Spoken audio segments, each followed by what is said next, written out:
What we're going to be looking at is compound inequalities. We're going to be looking at and statements and or statements. Now, for the first one, what we have is an and statement.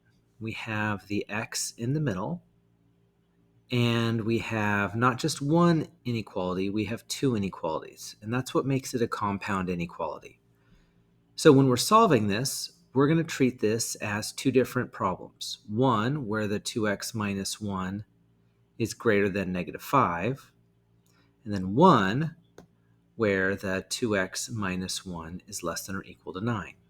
And so we're going to solve these separately and get two different answers. And with the two different answers, we have an open circle because there's no line underneath. We have a closed circle because there is a line underneath. And whenever x is in the middle, that means our line is going to go in the middle. So we're going to be solving it and graphing it. Now, that's the and statement. With the or statement, what we have are two separate inequalities. We're going to solve each of those inequalities, and notice that we have x is greater than 4, so it's going to the right. Notice it's an open circle. We have x is less than or equal to 2, so we have a closed circle going to the left. Now, if you're looking at this, we have set notation at the top, and we convert it into interval notation, just like what we did in chapter 1. And then we have set notation, and then we're changing it back into interval notation. So we're going to go through this process, and what I'm going to do is a shortcut. Instead of separating them, the two inequalities, like I did up here, and then combining them at the end, what I'm going to do is keep them combined and solve both of them at the same time. So I have the x in the middle, and what I want to do is get rid of the 4. So I'm going to subtract the 4 on both sides. When I do that, I now get the x by itself. X is greater than, we always read it from the variable. So x is greater than negative 7, and x is less than 10. And that's how we're solving it. We're going to put it on a number line. So we have our number line. We have negative 7. We have 10.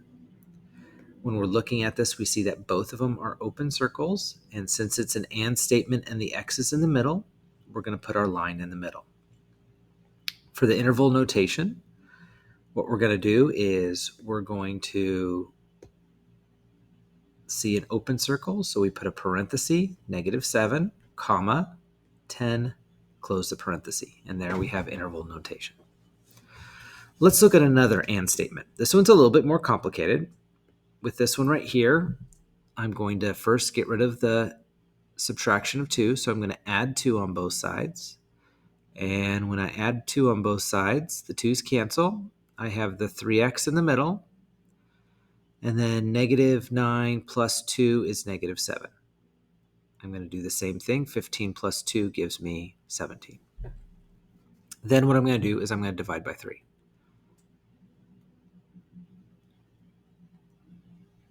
The 3 cancels. I have the x in the middle.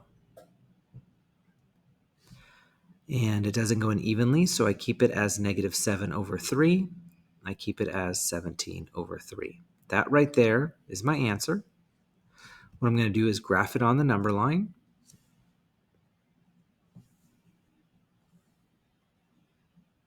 I have the negative 7/3. I have the 17 over 3. Open circle for the 7/3 because there's no line underneath. The 17 over 3 has the line underneath, so I'm going to put a closed circle. And because x is in the middle, what I'm going to do is I'm just going to make it a little bit darker in the middle. So that right there is my graph. Now with the interval notation, I have a parenthesis because it's not included, negative 7 over 3. I have a bracket because it is included, and that would be the 17 over 3. So that right there would be how I would solve and statements. Once again, that's where the x is in the middle. Now let's look at a couple or statements. Or statements are separated from from each other. And we're going to get the x by itself, so I'm going to subtract the 6. And I get x is less than or equal to negative 6. For the second one, I'm going to divide it by 4. And I get x is greater than or equal to 9/4. I'm going to put an or statement. So that right there is my answer. Then what I'm going to do is I'm going to graph it. And when I graph it, I draw my number line. I always put my least value first. So my least value is negative 6 and my greater value next, and that would be 9/4. I'm going to put a open circle I'm going to put 2 closed circles. I'm going to put a closed circle at negative 6. It's going to the left.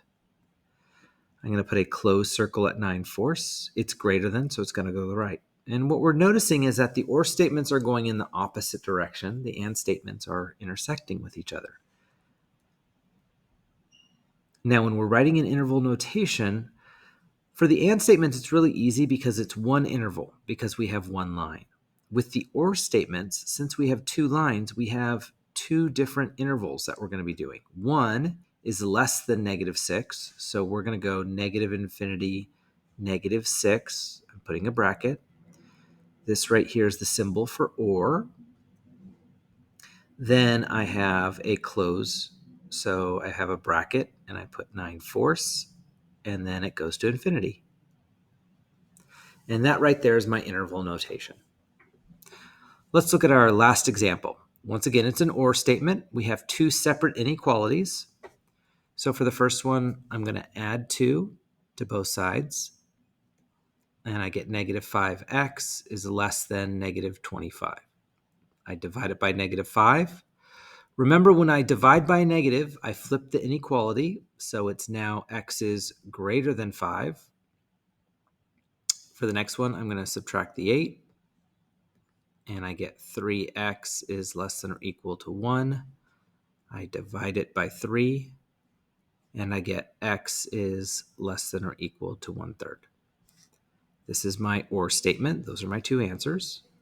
Now what I'm going to do is take those 2 answers and graph them on a number line.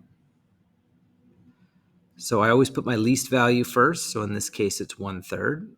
And then my greater value second, which is 5. My first one is an open circle at 5. So I put an open circle. It's greater than, so I fill it in. Second one is less than or equal to 1/3. So I have a closed circle at 1/3, and then it's less than. So what I'm going to do is fill in the less than, or going to the left. So when we're writing our interval notation, we have 2 lines. So we have to come up with 2 intervals. One is going to negative infinity and 1/3. Once again, I'm putting a bracket because we include, it's filled in. Then I have my or symbol. 5 is a parenthesis because it's an open circle, and it goes to infinity.